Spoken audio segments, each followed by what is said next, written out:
I drove home one night. It was around 11:30 on a Sunday night.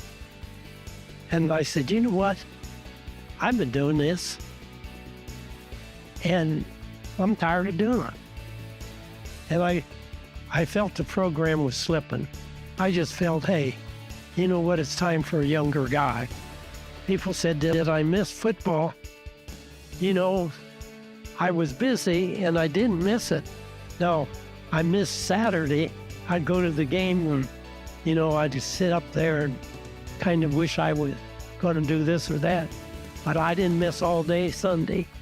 I didn't miss all day Monday and all that preparation.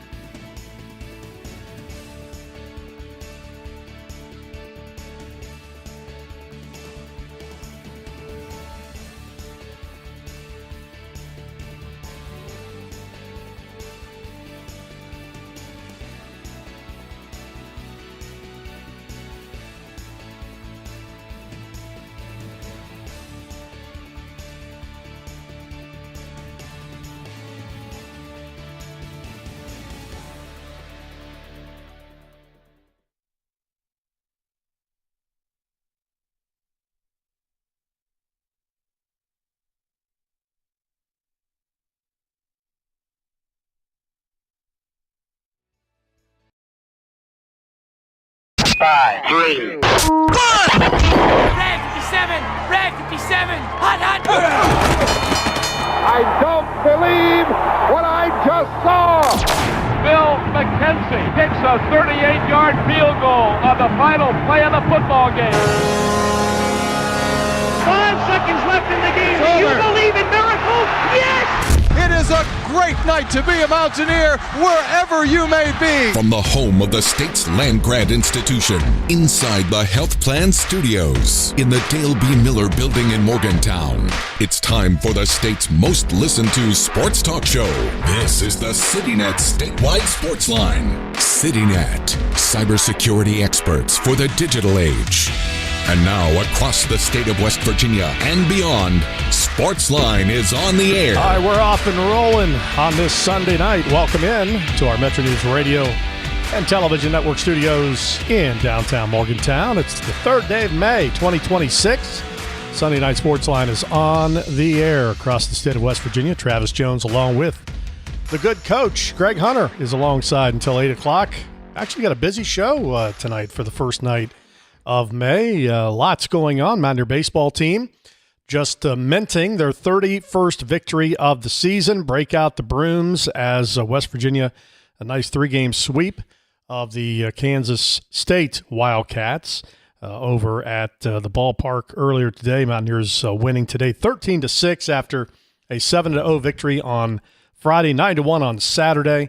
Mountaineers will take on the Marshall Thundering Herd in a sold-out Go-Mart ballpark on Tuesday night at 6 before a massive series in Lawrence, Kansas, beginning on Friday night next week, Friday, Saturday, and Sunday again next weekend. So we'll kind of reset Big 12 baseball, what this series win did for the Mountaineers coming up. Basketball recruiting, another one in the fold. We'll tell you about that. Brad Howe will join us at 6:15. We'll break down this class thus far from top to bottom as it's really coming together nicely. West Virginia, one recruiting service, has the Mountaineers as the number 1 portal class in the Big 12 Conference this year. So we'll discuss that coming up. Football recruiting, of course. Mountaineers also got a verbal since we were last together, so we'll update you on that as well. And some various other topics we can jump into tonight, including the 5 for 5 as we continue to watch that new NCAA legislation, which could change a whole lot of things. We'll also talk some money tonight in terms of the Big 12. Big 10 just handed out their checks. We'll talk about what the Big 12 can expect in terms of conference payouts, and also we've got that $20 million loan, if you will. We'll try to line of credit. Yeah. Describe, try to break into what all that means and whether or not West Virginia will benefit from that if they, in fact, decide to do that. Coach Hunter is alongside, first and foremost, just what the doctor ordered for the Mountaineer baseball team. Yeah, I mean, again, after admittedly about a week and a half of middling for them, not their best baseball, they come back with arguably their best series of Big 12 play. And again, Kansas State's struggling. They got injury situations of their own, but West Virginia just took care of business really in all three games. Gave up just one run combined through Friday and Saturday. Great pitching performances and really, really good pitching performances today. After West Virginia got a substantial lead, K-State managed to add a few to make it a little closer, but West Virginia really dominated all three games of this series, and as you said, sets up a really big series. West Virginia has a lot of ground to make up on Kansas, which leads the league at this point in time. Mountaineers are 4-game lead on the Mountaineers at this juncture, so certainly a long ways to go if West Virginia wants to catch the Jayhawks for the regular season Big 12 title, but positioning themselves for the Big 12 tournament, which is upcoming, and just getting themselves ready for the NCAA tournament. Also, I thought it was important that they, rebound this weekend, and they did so in a massive way. Helped a great deal that they got Maxiell back, their lead pitcher, and he was dominant in Friday's performance. Followed up by Chase and Cole with a good performance yesterday. Then, got a combination of good pitching performances today in securing the sweep. So good for West Virginia, as you said. What is always a very interesting game against Marshall in a non-conference action. Midweek game, but as you said, should be a huge crowd in Charleston, and then head off to Lawrence with just 2 regular season series in the Big 12 left before you get into the conference tournament. So again, West Virginia, unfortunately, Kansas is hot as. Well, turn up, so I turn the mic on. Kansas, hot as anybody right now in the Big 12. They've won 10 in a row, 20-4 overall, 37-11. They've been very, very good at home, 18-2 at home this season. So Arizona State right there, you're a game behind Arizona State currently in the conference standings. So second place is there for the taking for West Virginia with a couple of weekend Big 12 series remaining. Unfortunately, fourth place is also there for the taking as well. So there's not a lot of wiggle room there for West Virginia with UCF currently at 14-8, currently in fourth place. Oklahoma State also and TCU looming just 2 games back of West Virginia. So still a lot to play for here in the final 2 weeks. Oh, absolutely. Do what you can do. Go to Kansas and see how much success you can have there. Then close out the regular season and get ready for tournament action, first conference and then the NCAAs. And again, West Virginia is assured in practical terms of making the NCAA tournament. It's going to be tough to get the regional hosting opportunity, admittedly, though if you could really finish strong, that's always an opportunity. But do what you can do, set yourself up as well as you can for the NCAA tournament, and see what happens. Last 2 years, you made it to the Super Regionals, and you haven't hosted in either of those years, so that hasn't been the prerequisite to get you onto the Super Regional. All right, very good. Basketball-wise, another busy recruiting weekend. This roster is starting to really come together. 11 members now on the West Virginia basketball roster with the latest commitment. West Virginia picked up a commitment from St. John's transfer. Is this Josen? Sanyon? Yes. Sanyon? Joseph Sanyon. Okay. Started 14 games for the Red Storm last season, right? Yep, you're exactly right. Began his career 2 years ago at Arizona State, was a top 25 recruit coming out of a prep school in Vermont. So he commits yesterday, Sidor Taru, 6'6" forward from Utah, who's also had a few stops previously, but he committed to West Virginia as well. So Mountaineers have had a productive recruiting weekend. I don't know if this is the end of it or not. You never say it's truthfully the end, but like I said, we're going to talk to Brad Howe in a few minutes, and obviously he'll break down both those guys, as at one point or another they've had Big 12 stops. So there's some familiarity with each of those for West Virginia, but it does look like it's become a really good rebuilding class for Ross Hodge. And as we know, a great deal of attrition between graduation and those that have transferred out. And then the injury to Amir Jenkins. I mean, you may not have a guy who played a game for you or scored a point for you on the floor next year. Jenkins is the only one that returns that played, and his health status may keep him off the floor for the season. So we'll see, and we'll talk to Brad about all these guys because it does look like it's a very intriguing group that West Virginia's put together.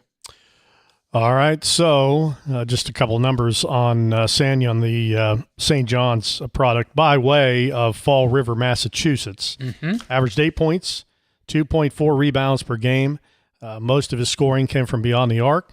Hit 48 three-pointers this past season for the Johnnies, 34% from beyond the arc, 26 assists, 21 steals, 39 turnovers, as he averaged just under 21 minutes per game for St. John. So like I said, Brad's run all the analytics even more so on both these guys. Yeah, like I said, Sanyon was a really, really highly rated recruit. We went to Arizona State a couple years ago, so he'll be a junior. Again, you said we'll talk about the 5-for-5 rule, but when you start looking at the impact that could have, again, we know nobody's locked into remaining at their school for multiple years anymore, but there are only a couple of these guys that are going to be out of college eligibility. Even those that are listed as seniors because of the 5-for-5 rule may have opportunities to return, or at least return to college, whether it's West Virginia or not. So maybe a little bit of this, constant merry-go-round that West Virginia has been on. Everybody's been on, but certainly West Virginia in recent years. Maybe you can slow that spin a little bit and get a few guys to remain around for a while. All right, sounds good. I want to talk more about the 5-for-5, and we'll do that a little bit later because I know what the NCAA has said, that this will not grandfather anybody in. So last year's seniors are done and exhausted their eligibility. That's what the NCAA says. I think the courts will say something different. Yeah, well, if and when somebody sues them, because I'm not a lawyer, but I would think they have a terrific case when they can say, well, wait a minute, last year's class, you got guys with 7 and 8 years of eligibility, then you're going to allow next year's class to have 5. How does this not work out for us? Do you agree? I don't think this will stand up. Well, I mean, there'll certainly be lawsuits. Yeah. I mean, we know that is coming. It will be interesting to see if indeed. I mean, the timing isn't. There's just going to be. I think the thing that may save the NCAA is the timing. Yeah. Because of the timing, there may not be a whole lot of players, athletes that take this to court because they've moved on, or or the schools have moved on. Yeah. Essentially. I mean, you can't hold roster spots at this point, not knowing what that outcome could be or when it could be. Yeah. So roster spots and then all the other things that go with that in today's world in terms of NIL and rev share. And yeah, I mean, you're 100% right. I mean, most of these schools are going to be out of money by that point.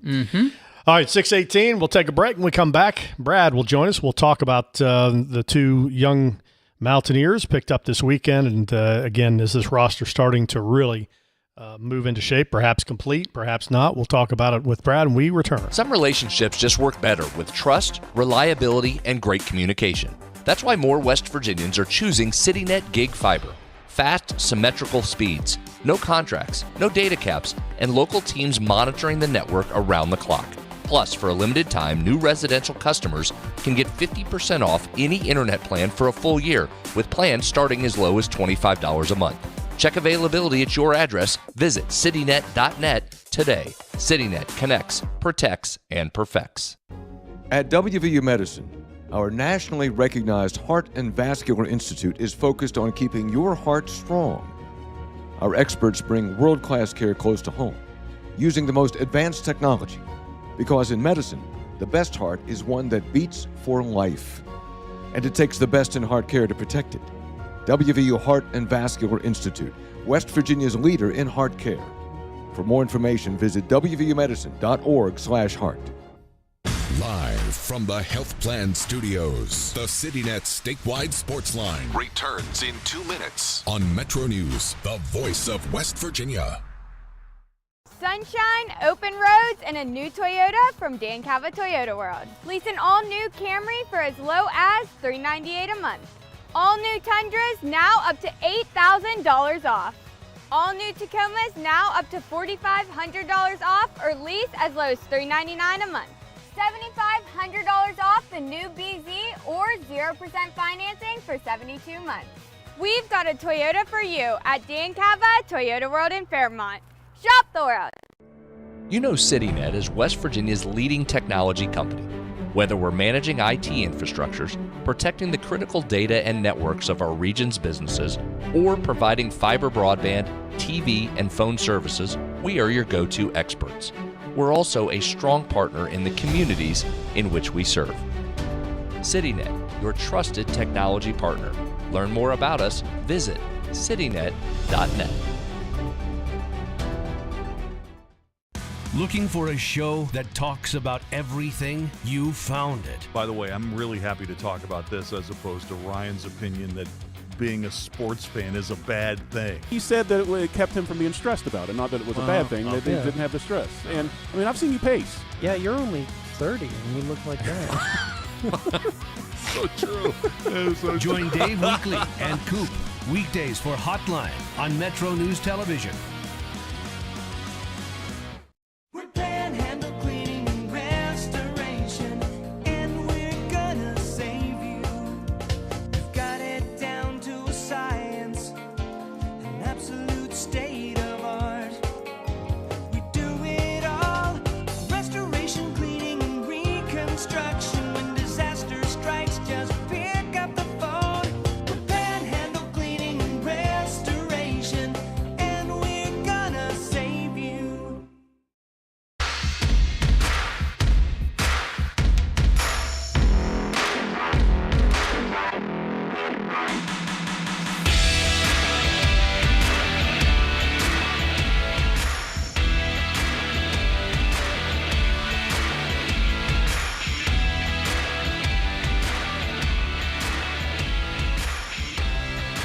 Sportsline continues, 621. Welcome back. Travis and Greg with you till 8 o'clock tonight. Brad Howell joins us now from MetroNews Sports and the Mountaineer Sports Network. Talk a little basketball roster as Ross Hodge continues to be hot out there in the portal. Just doing a quick count here, Brad, depending on availability or return of a couple of, another walk-on, this roster could currently be at 13. Does that kind of jive with your number? Yeah. Hello, boys, by the way. Good evening. Good to talk with you. Always good to talk hoops here in May as we continue our 12-month discussion of basketball. But, yeah, I think you're getting pretty close, if not right up against the end of your additions here in the transfer portal. You might have a couple more guys from just a roster size standpoint, but I think the main contributors are in the clubhouse, so to speak, and I think you're looking at a pretty well-set Mountaineer roster at this point. So, Brad, let's talk first and foremost about the two latest commitments for West Virginia from over the weekend. A forward coming most recently from Utah, but he's had a couple other stops. He's followed your path from Iowa at one point, also from Manhattan. Sador Traore, I think I've got the name right, 6'6", 220-pound forward, originally from the Bronx.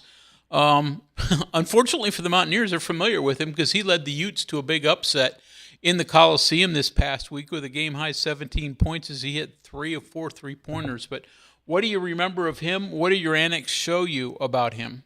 Yeah, what I remember him most, and Greg, you're certainly right on the stat line from here at Morgantown, he was really good on both ends of the floor.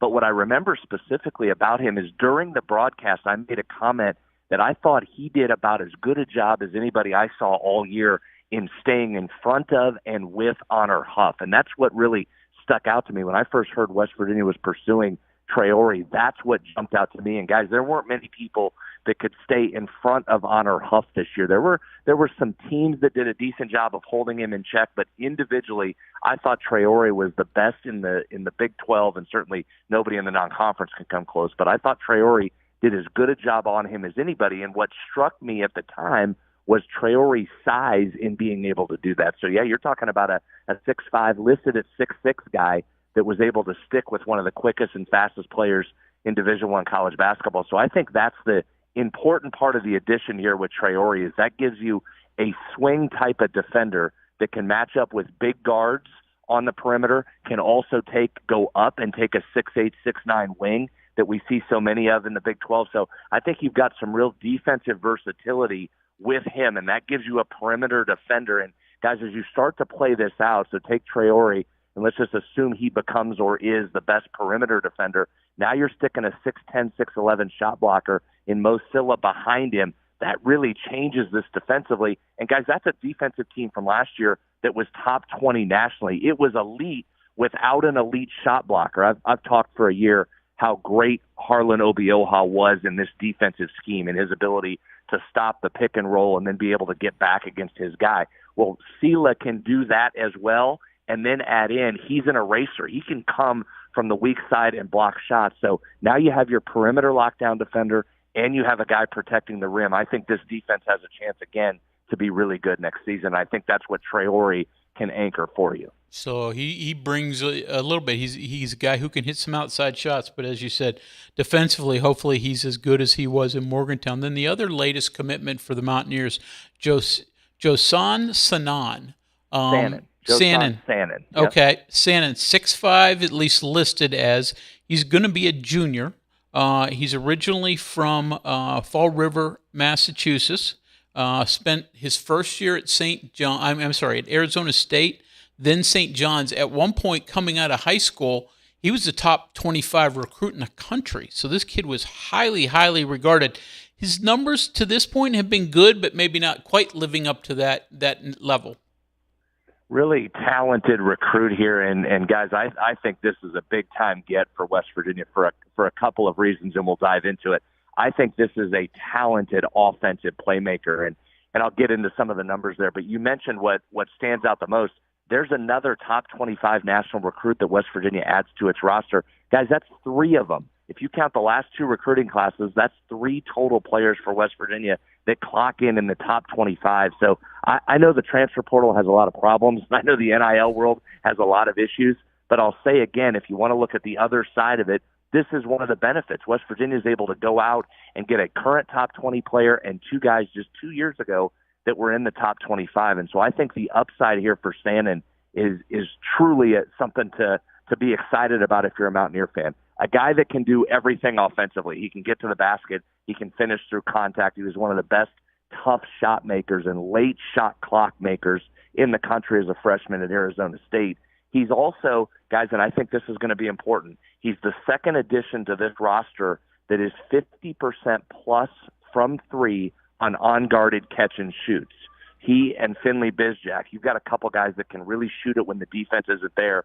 And we'll talk more in the coming months, but if you got a guard in Miles Sadler that can penetrate and get in the lane, and you've got some shooters on the outside that have a history of making shots when open, that really makes this offense go. I think Sannon has a chance to be a guy, end of shot clock. If you need somebody to give him the ball and go get the basket from anywhere on the floor, I think Sannon has the potential to do that.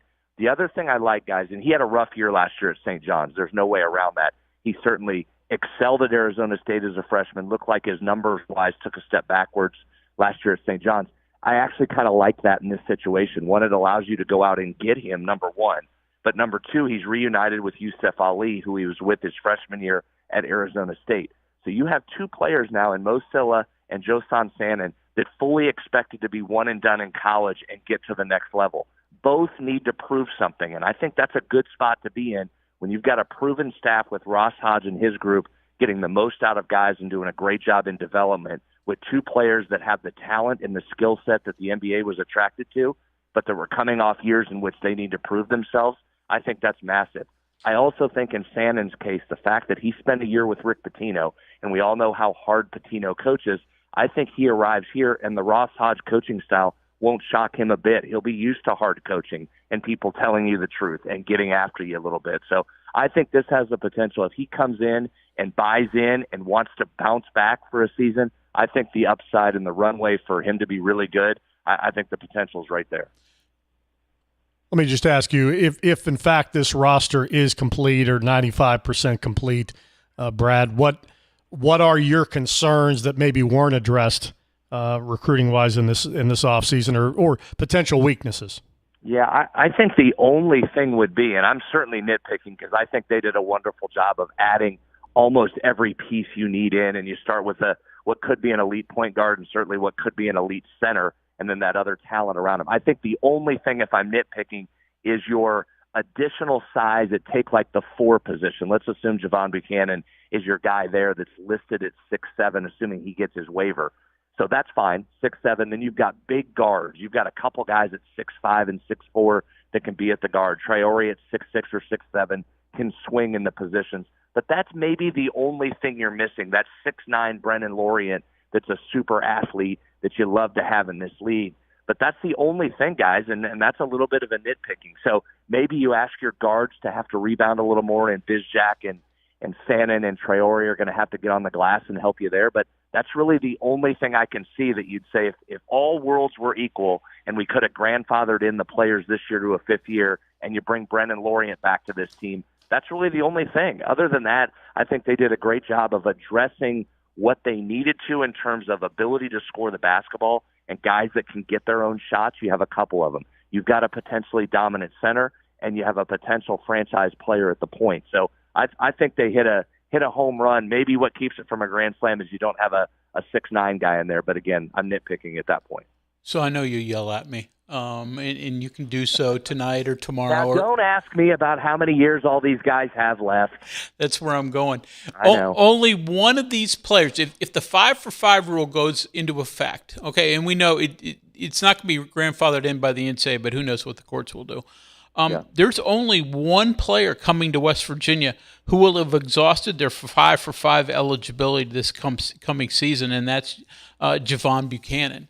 Everybody else would have 2 years or more left on their clock. So, again, doesn't mean they have to come back here, but rather have the chance to keep them than having to go out and find somebody else.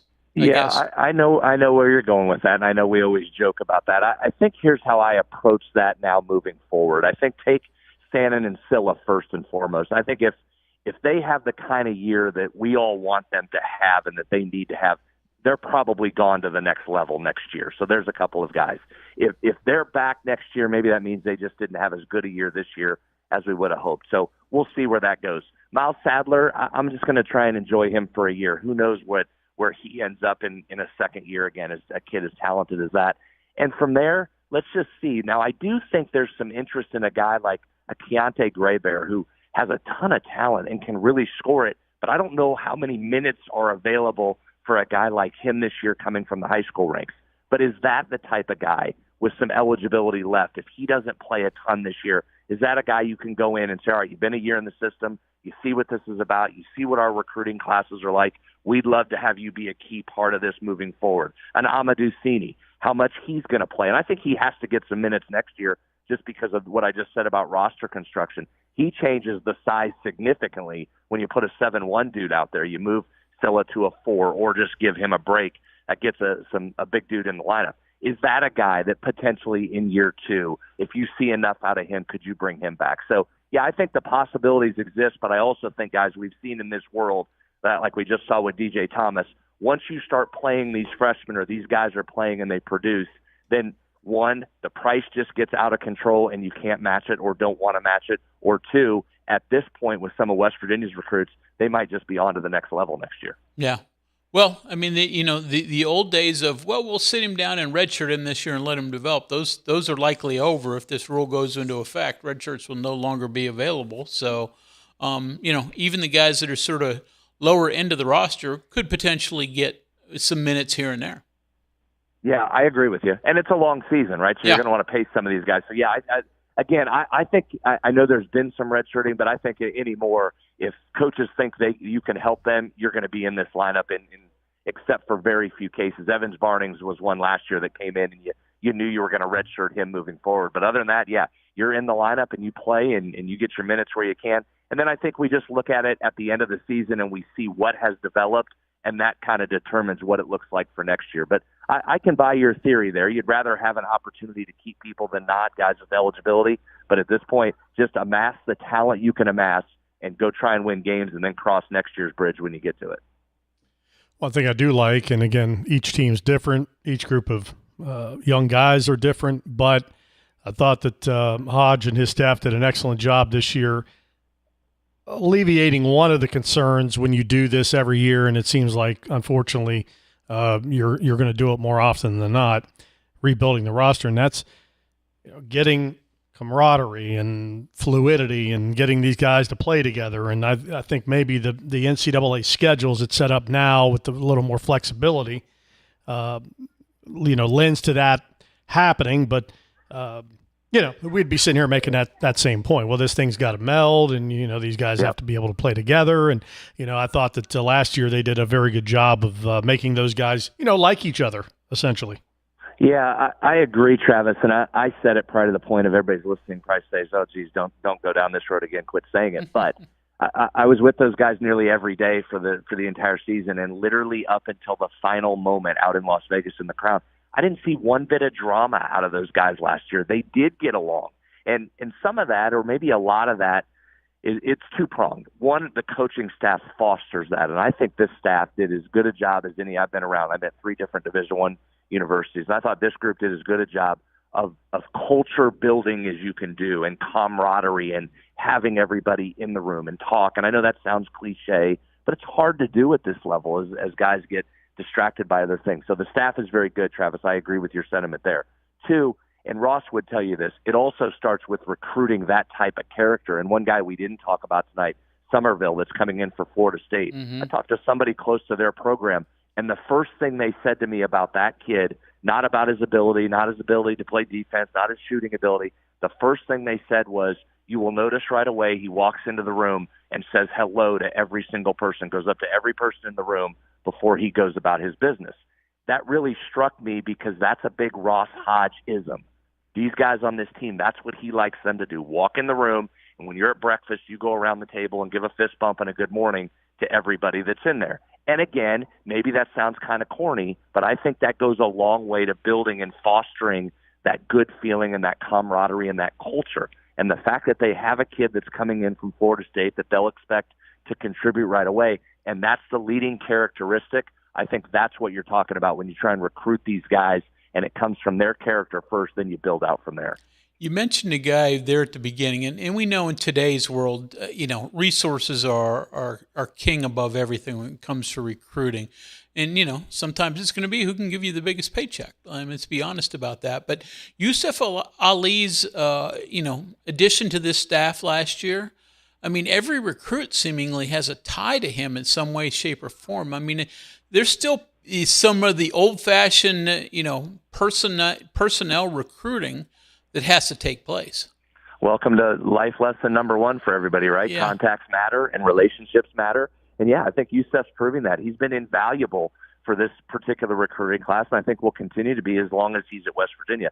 This was, though, a staff effort. All these guys had their hand in it and were involved, and different guys had connections to different assistants, but there's no question Yusuf's value to this particular recruiting class can't be overstated. And he's been a wonderful addition and fit right in and been part of this group right from the very beginning on the day he arrived. But yeah, there's no doubt his fingerprints are all over this class, and just did a wonderful job. And to your point, though, on the finances, I think that's the other part, guys. I think a big shout out needs to go to not only West Virginia's athletic department, not only Golden Blue Enterprises, but certainly folks that contributed, donors that contributed to the NIL funds, businesses that contributed to over the cap NIL to help close this class. I don't think it takes a math genius to look at the talent that was coming in here and know that West Virginia had some resources here and had resources to compete in this league. And Ren Baker's been saying that now for a year or so, is don't anybody worry, West Virginia's in position to compete with resources. And I think you can look at the talent up and down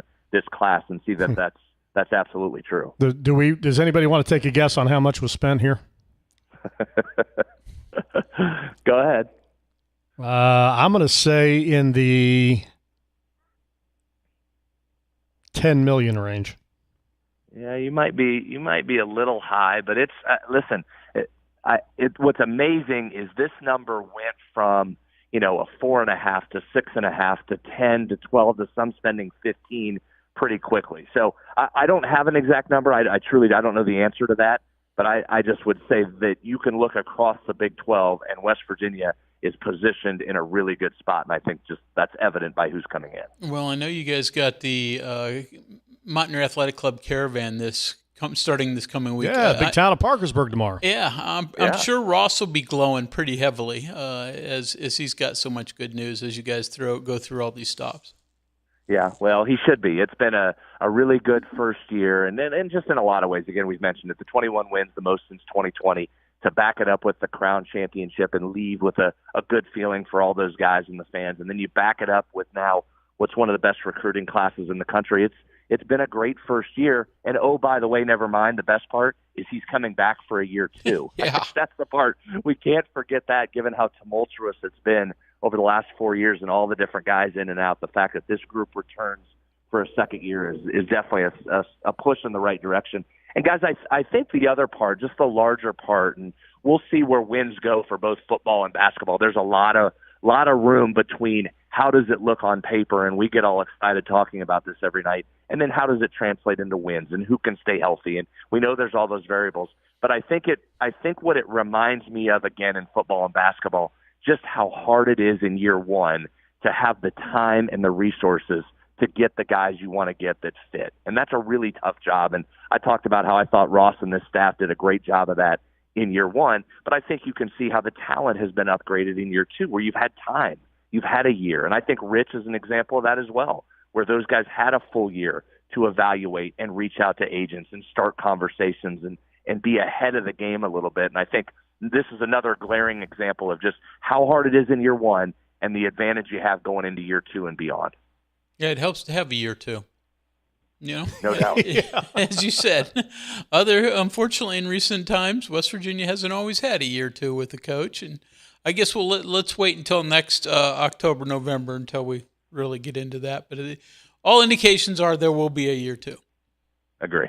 All right, I'm going to ask a long question to close it, and sorry for the long. It's a in-depth question, but we can leave it at a short answer. So Kyle Whittingham said this weekend that he predicts there'll be 12 to 15 college football programs that will have $50 million rosters in the 2027 recruiting cycle. So that number just keeps going up and up and up and up. Does this 5 for 5 help this a little bit, medium amount, or a lot? Your guys' thoughts?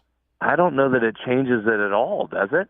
I do think it keeps where I do think it'll bring the number down a little bit is it does keep kids from going here 1 year because they're paying me this amount, and then next year I'm going here because they're paying me more, and then I'm going here the following year because they're paying me even more at that point. So why? Why? You still have the same number of years of eligible. Why wouldn't you continue to hop if the money escalates like it has?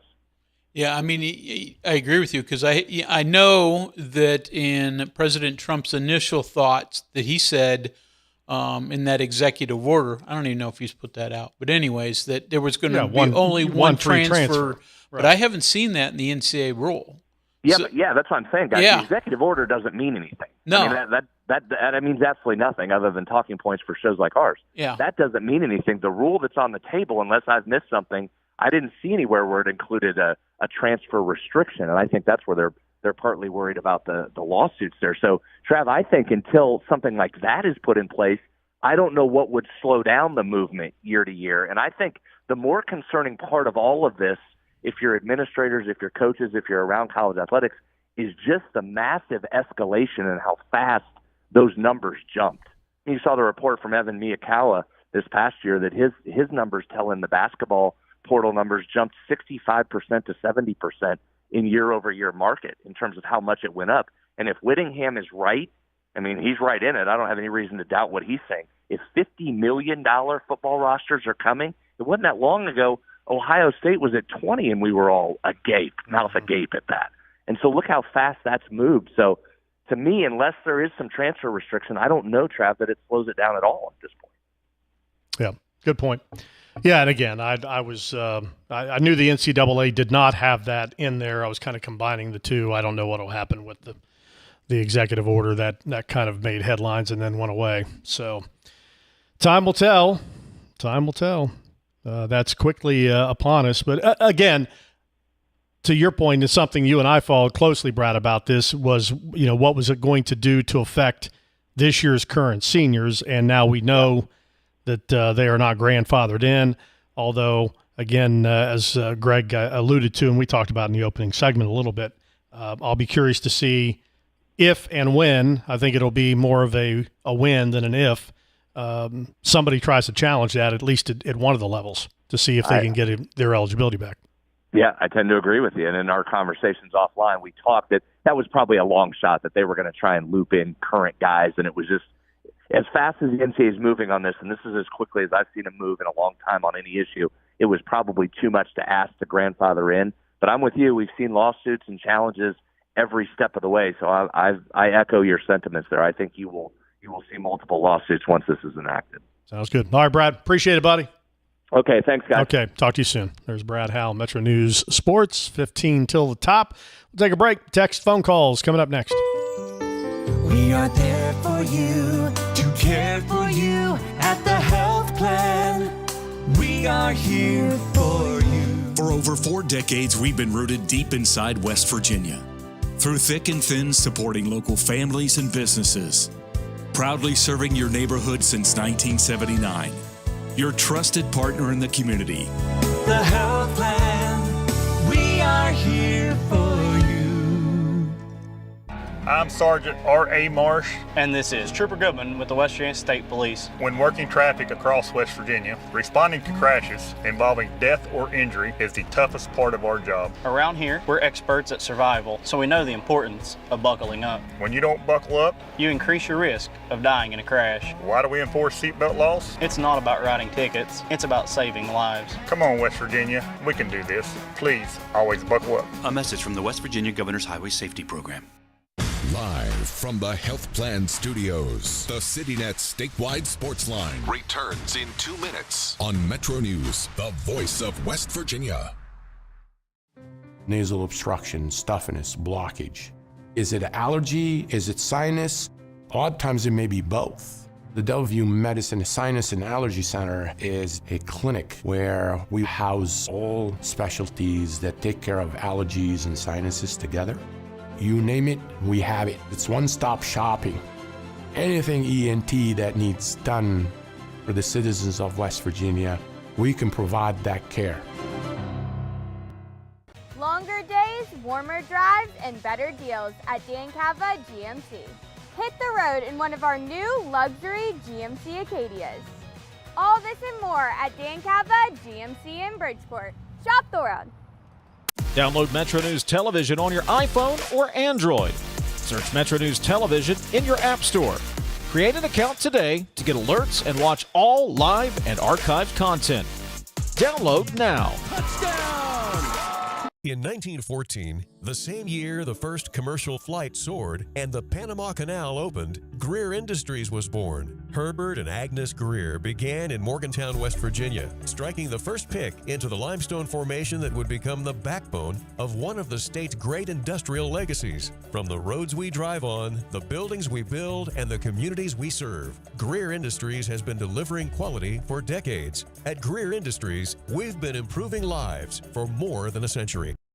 Leading the efforts to build a stronger West Virginia, the High Technology Foundation has a proven plan to strengthen and diversify our state's economy. The I-79 Technology Park's high-capacity infrastructure continues to attract advanced federal operations that are driving economic growth. This keeps our young, educated residents in the state and brings West Virginians home. The High Technology Foundation, building a stronger West Virginia. Learn more today at WVHTF.org.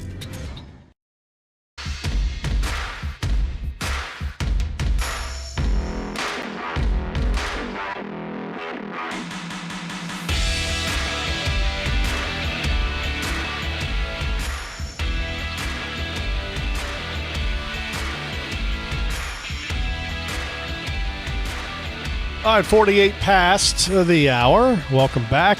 Second hour of the show. We've got baseball reaction interviews today. Also, we will listen into a little bit, time permitting, 3 guys before the game. Scotty Fox stopped by, QB1/A or B, depending on how you want to look at it, going into summer workouts. Joined us on set for 3 guys earlier this week. the ever-popular podcast. Steve from Philippi. Hey, Coach Hunter, what can the football staff do this summer to work with the players? They can do a lot. The days of staffs not being able to do anything with players is over. You can do almost all drills that don't require pads and hitting. So you can take a football on the field, and you can do a lot of things. I mean, and not just 7-on-7. I mean, obviously you can work with linemen and do some stuff there. You just can't do physical contact. And there are hour limits in that. I should look that up. You can't do it as much as you're going to do fall camp, but you can do a ton. And that's helpful for a couple of different purposes. Certainly it's helpful for all the players that went through spring practice, and you continue to reinforce what they learned there. But then also those newcomers, mostly high school guys, that haven't enrolled yet are going to do so in June. It gives them a big advantage from, back in the old days when they came into August and all of a sudden they're wide-eyed and bushy-tailed. So then obviously you also do the strength and conditioning stuff that you're always going to do, and that's certainly very important. But coaches can get on the field. The actual football coaches can get on the field with them and work with them. Just can't hit. Texter says it was good to see Coach let Cole complete the game last night. He threw 120 pitches, and guess what? His arm never fell off. Unbelievable. Doesn't happen much anymore. But, that was important because between what Maxiell did on Friday and Cole yesterday, West Virginia didn't have to dig deep into its bullpen, like unfortunately had to do a couple of times in the 10 days prior. And West Virginia's bullpen was stretched and did a great job. And, maybe it helped. West Virginia's midweek game against Penn State was rained out, canceled. And maybe it was a benefit because West Virginia didn't have to expend any energy in any manner in a trip up to State College and playing there. Texter says, who is the threes on this team? It seems like a lot of 1s and 2s, 1, 4, and some 5s. I think you're going to end up with a team that is very guard heavy. I do think your threes are going to be guys that are really shooting guard types. TRA could be a 3, though he's somewhat of, in this lineup, going to be a 4 as well. Bizjack could ultimately be a 3. I mean, when you look at what West Virginia had this year, where Trayson Eaglestaff was your pseudo 3. Not pseudo. He was your 3. He was really more of a 2. So I think you're going to play a heavy 3-guard lineup. And the one thing that I would say, and sort of echo what Brad said, and he certainly knows more than I, it would be nice to have a true power forward amongst this group. Buchanan's the only one that sort of fits that role. But you certainly got size inside. And starting with Sela, got to keep him healthy. Then the 2 big freshmen behind him, develop them along the way. But I'd say your front court still is your biggest question mark. Is certainly the power forward. Mike in Charleston on the phones. Mike, good evening. Jim, how we doing? Hey, Mike, how are you? Pretty good. Enjoyed Brad's session on the men, the recruiting, and obviously I have to give the women a little shout out. So it looks like Coach has finished his roster, I'm going to say. We're up to 12 players. Now, the last 3, Hawa Dumboya, 6'7" forward center from Maryland. Looks like should be a good player. 4-star recruit. She'll have 2 years of eligibility. And then Maria Huggins, or Huggins pronounced Hudgens, it, from BYU, 6-foot guard, veteran. Averaged about 9 points a game, 90% foul shooter was important. Interesting too, just one stat quick on her against Vanderbilt, which is one of the top 5 teams there for a long time. She had 24 points against them, 10 field goals, and she had and 4 of them were for threes. So she'd be a great player, and like I say, she should be a veteran. And last but not least, one I can easily pronounce, Alex Bordas, 5'8" guard, year at Duquesne. Everybody, you guys probably have already mentioned a lot about her. 481 points her first year, 98 rebounds, 48 steals. And again, as I mentioned last week, it's a theme in all these recruits. There's some defensive priority in all of them. They all, I think, show a little prowess in the defensive end of it. Those are the last three, so I give them 12. I think, like I said, I think this is his fourth year. I think it's his best team, hands down, top to bottom. More athleticism, definitely more rebounding, and he's got shooters.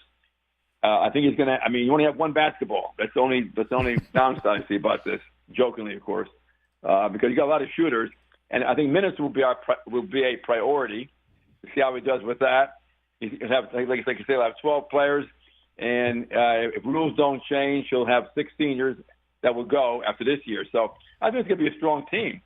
I really do, and I think, like I say, it'll be competitive in the Big 12. We've already talked about TCU would be very, very, very, very good, and Arizona State's got a good team this year, and Oklahoma State, of course, with Crooks in there. So, what do you guys think overall? Do you agree that it looks like it's got a great recruiting class? Yeah, I think not unlike the men, Greg. It's a whole lot of melding has to take place. Sure. Roles have to be discovered with this team. Gia Cook is pretty much your only returner, so I guess they're a little more veteran than the men actually. In terms of they got one. Yeah, that we know young ladies that played last year. Yeah.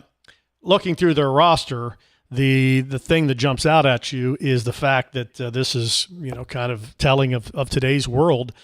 They have 2 non-portal players currently on their roster, so 2 high school kids on their roster, essentially, and the rest are on, if not their second school, multiple schools. In the case of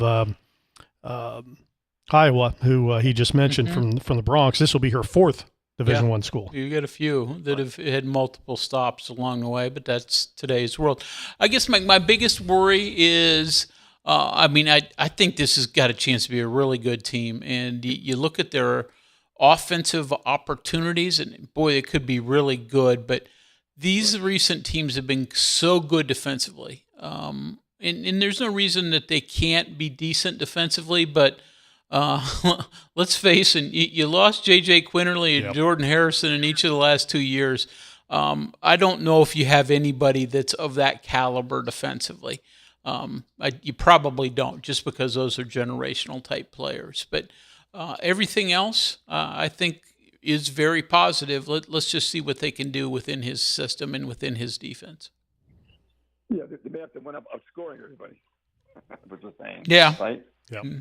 Yeah. I mean, to a point. But, yeah, I think there'd be something there. I think the Harris girl, Candy Harris girl, the 5'8" guard from George Mason, I think she could be a good defensive player. And like I say, that's what he's there to coach him, too. So we'll see what happens. But I think on paper, I'd rather have – I know defense, they say, wins games, but I'd rather have people who can score. In the past couple of years, say 2 years ago, they really didn't have – when they had played the real tough teams, they needed scores.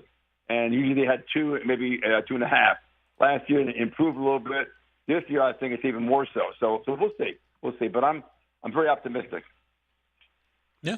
I mean, no reason not to be optimistic. It looks very positive. But I've always sometimes get over the top on these things. So I try to learn to just, slow the roll a little bit and wait till we see what happens on the court, on the field. But I think for all the programs, now the women's have been at a very high level for a while now. So, their jump doesn't need to be as big. But I think for all 3 of the major programs at West Virginia, you look at that and you feel like they have upgrades available. But again, let's wait till they get out there. Yeah, I agree. All right, thanks, buddy. Appreciate it. Okay, appreciate you. The speaking of Jordan Harrison, just a quick update on Jordan. She's trying to make the roster with the Portland Fire as a undrafted free agent. Portland played 1 preseason game thus far. She played 21 minutes, so they got a long look at her. 5 points, 2 rebounds, 3 assists, and 1 steal in her first appearance. They are actually tipping in 2 minutes against Los Angeles, so this will be their second preseason game. Search around, see if they can find that, and again, like JJ, last year who ended up making the roster. Those hurt right now, so Yep. she's dealing with that as she tries to come back. Jordan's got a ton of attributes, but size is not one of those. So at that level, can she overcome that? That'll be the biggest question for her. Yep, for sure. All right, we'll keep you posted there. I'll keep an eye on the stats here and let you know what her stat line looks like after the first half is over, around the top of the hour. Mm-hmm. We will swing into the next hour. 304 Talk 304 800-765-8255. Sportsline continues in a moment. If you have a child who's a junior in high school in West Virginia or know someone that does, please listen up. Here's your opportunity to win a full scholarship from West Virginia Wesleyan College that includes room, board, tuition, and fees. The 19th Annual West Virginia Scholar Program is presented by ZMM Architects and Engineers and the West Virginia Farm Bureau. The deadline is May 3rd. For details, go to wvmetronews.com to apply. That's wvmetronews.com. Remember, application deadline is May 3rd. We are there for you, to care for you at the health plan. We are here for you. For over 4 decades, we've been rooted deep inside West Virginia. Through thick and thin, supporting local families and businesses. Proudly serving your neighborhood since 1979. Your trusted partner in the community. The health plan. We are here for you. Live from the Health Plan Studios, the CityNet statewide sports line returns in 2 minutes on MetroNews, the voice of West Virginia. You own a boat because you love spending time on the water. Choose the outboard that allows you to make the most of it. Honda Marine's legendary reliability, ease of maintenance, and powerful performance keep you going strong. And they're all backed by the peace of mind protection of the industry's best limited warranty. Visit your Honda Marine dealer today and find out why it's more than an engine. It's your time on the water.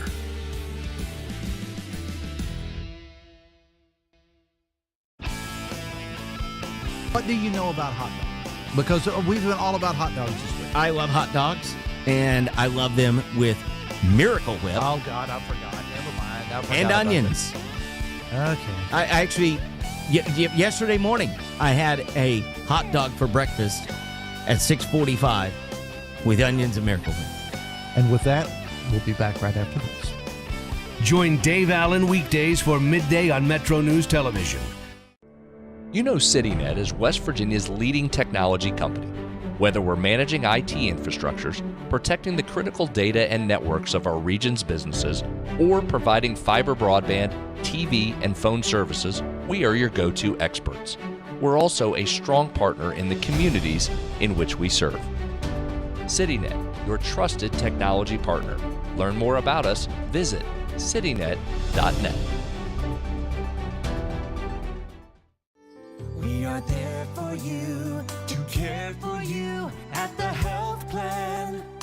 We are here for you. The Health Plan proudly supports our active and healthy communities and has been your most trusted carrier for over 40 years. Log on to healthplan.org for more information. We are there for you, to care for you at the health plan. We are here for you.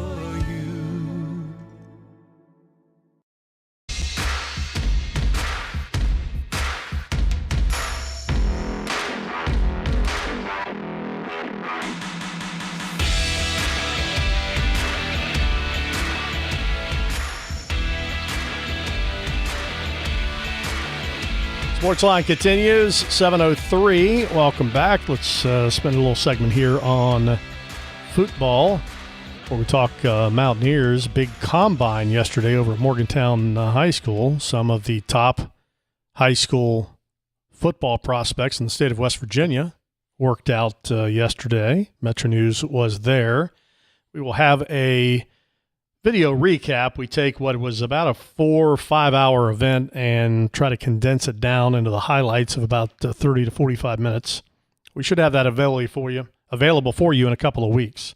We'll keep you posted on that when it's available on the MetroNews television app. But a couple of Maddox Twig ran, so you can see how these guys time in the 40s and the shuttle and long jump and all that good stuff. All those fun things. You did that. Was it just 1 year You've done that? Yeah. I think that they've done Coalfields and Company have done it a couple years, but second year for MetroNews. Yeah, it's certainly very interesting for those of us that are geeky enough to enjoy the NFL Combine. It is fun to watch it at the high school level. Yep, should be fun. All right, football recruiting, Coach Hunter. Since you and I were last in these seats together, West Virginia has picked up 2 more for the class of 2027. Including one to kick off the weekend in Jacoby Paisley. Yeah, Jacoby, and we talked about him a little bit on Friday because he had just committed to West Virginia. He's a native of Eastern Georgia. He currently attends Bradwell Institute, which is in Hinesville, Georgia. 5'11"-ish, wide receiver. And the thing you notice about him, and this is track timed as well, he is a speed guy. As a sophomore, he was in the top 5 in the 100 and the 200 in the state of Georgia in Class 5A, and he won the 400. And he'll be right there again this spring when the state has their track championships again in probably even higher. So he's a 4.3, 4.4 kind of kid. And as a wide receiver, he's a guy that you certainly think can help you there. Now, how does that translate into catching the football and all the other things he's got to do in football? The highlights he showed were amazing.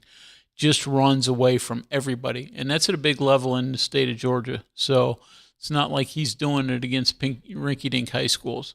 So he's a guy that I'm certain is going to really intrigue a lot of people once he gets here. Vanderbilt, Pitt, the other biggest schools that were involved with him. And West Virginia, though, gets the commitment from him. And then earlier in the week, West Virginia got a kid who actually is a native of the Pittsburgh area, previously attended Penn Hills High School in Pittsburgh. But Carter Bonner is now moving to St. Francis Academy, which is a prep powerhouse. We're used to these in basketball. Nobody plays at their high school anymore among the highest level guys. They all go to prep school somewhere. Well, there are only a few of these in football. IMG Academy in Florida is certainly one of those, and St. Francis Academy in Baltimore is as good as any of them. Well, he hasn't played at St. Francis yet, but he's moving there this year. But he's going to be a defensive back at WVU. Played both sides of the football at Penn Hills, but he's got reasonable size, 6'2", 190. It sounds like West Virginia would like to see him at corner first, then evaluate whether he's a corner or a safety. But he'll be a defensive back, kid that can run, that he can hit, and is going to play at a really high prep school level this coming season. So, depending on what recruiting service you look at, he's a 4-star type of player, and just getting on the field at at St. Francis Academy will tell you what that's like. But Virginia Tech, Kentucky, Maryland, some of those others that had offered him as well. So he had a nice offer list and ends up picking West Virginia and committing to the Mountaineers. So that's where West Virginia stands right now. My count 9 verbal commitments for the Mountaineer football team. And I've said this in the last week or so since they started picking up a couple of these commitments. They already have 9. We're just barely into May. And the heavy point is really the next 2 months, because a lot of the visits and the camps and those type of things will take place mainly in June. But, some of the visits will come in May. A lot of the camps will be in June. And that's when kids will be in town. And we'll get a really up-close look. Most of them have probably been here before, but this is when they're going to get their biggest look, and a lot of the commitments will come. If West Virginia's not over 20 by the end of June, I'd be surprised, just the way these things have gone anymore. Like I said, used to be it was always November, December were the heavy time. That's like everything else in the athletic world. That's changed considerably. It's now, it starts even earlier. Starts February, but it really will run through June and July. All right, let's talk finances here real quick before we jump into baseball tape, and then we'll leave some time for Scotty Fox at the bottom of the hour or thereabouts. Brett McMurphy reporting that the Big Ten, this is usually the time of year when the leagues announce their revenue splits. Big Ten first out. that they have distributed $1.37 billion to its 18-member schools during the fiscal year of 24-25. That's $490 million increase from 23-24.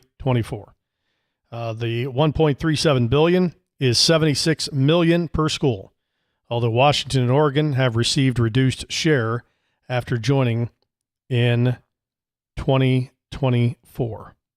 So the number is $76 million per full member. That's likely the one to beat, right? Yes. I mean, that's going to be the high end.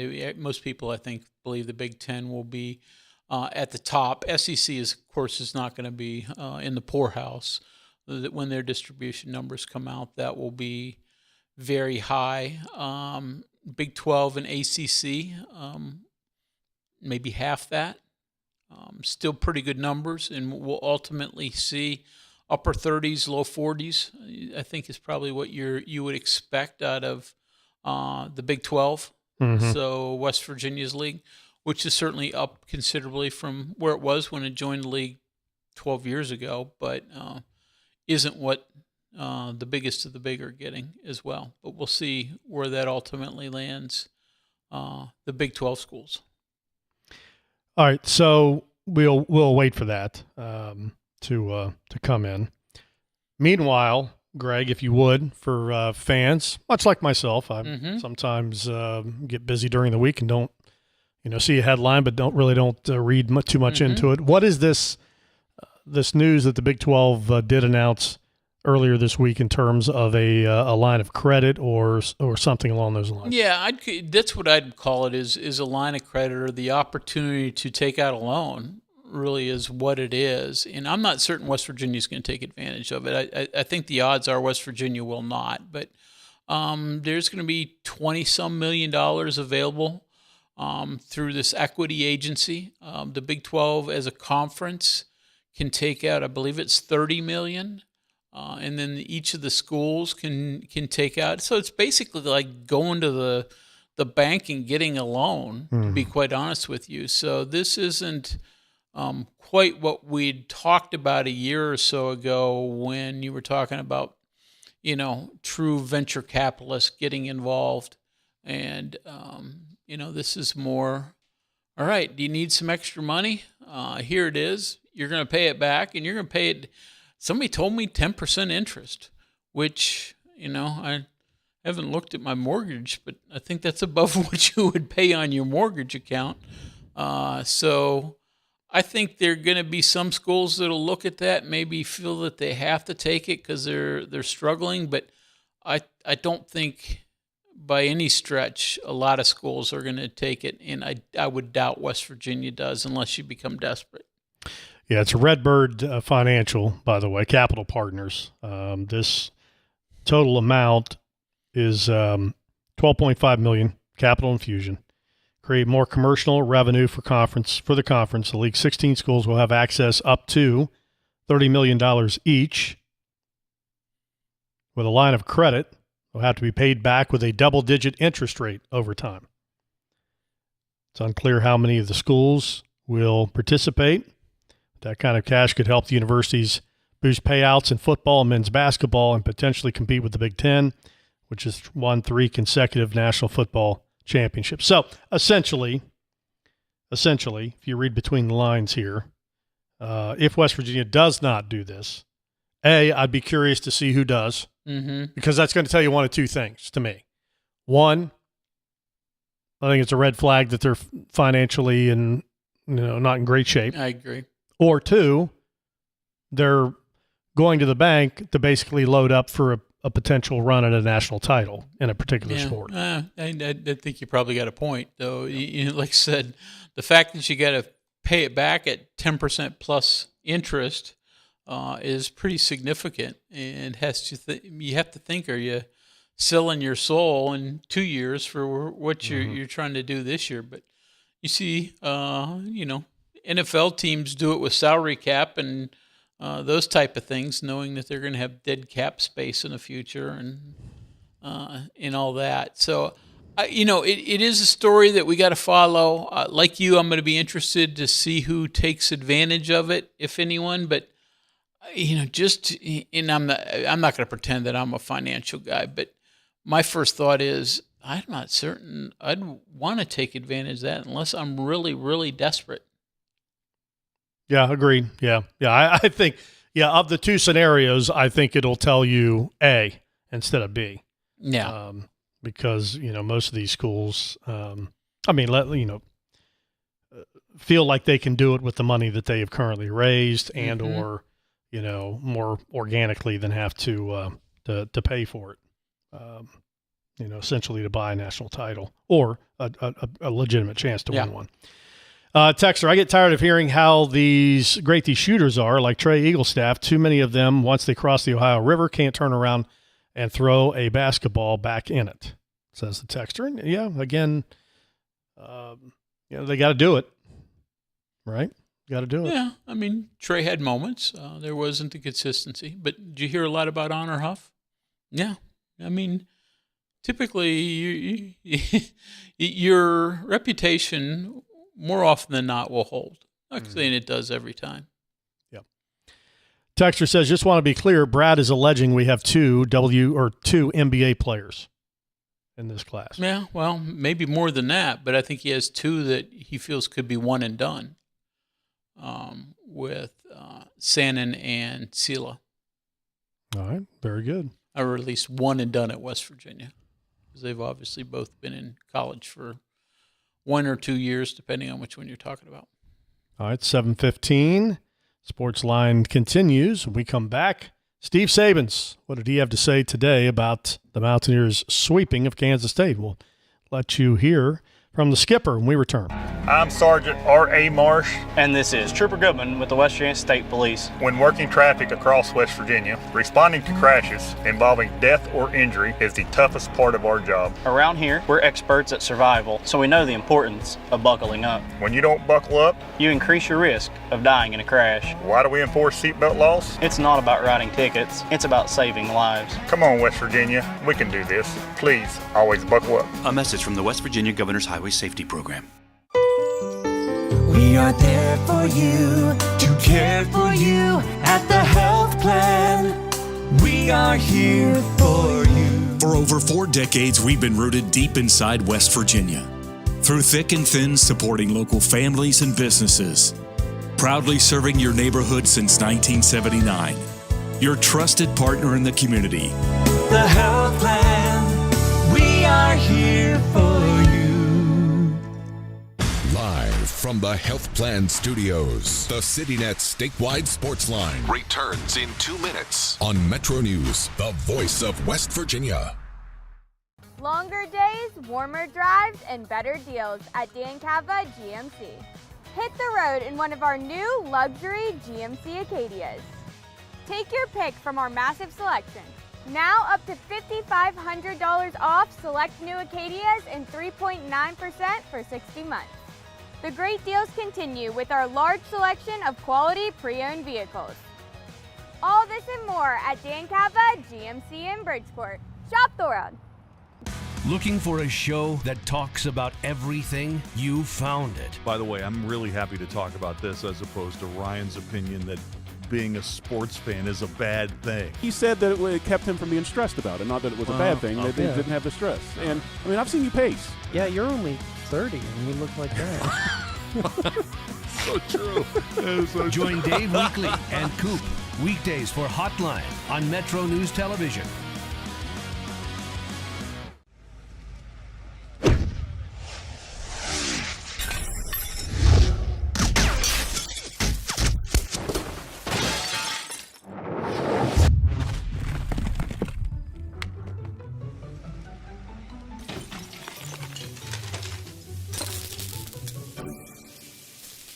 I'm Sean Kovich, Mountaineer Golf Coach. When disaster strikes your home, business, or golf game, call the restoration company the Mountaineers call. Panhandle Cleaning and Restoration. Nasal obstruction, stuffiness, blockage. Is it allergy? Is it sinus? A lot of times it may be both. The Delview Medicine Sinus and Allergy Center is a clinic where we house all specialties that take care of allergies and sinuses together. You name it, we have it. It's one-stop shopping. Anything ENT that needs done, for the citizens of West Virginia, we can provide that care.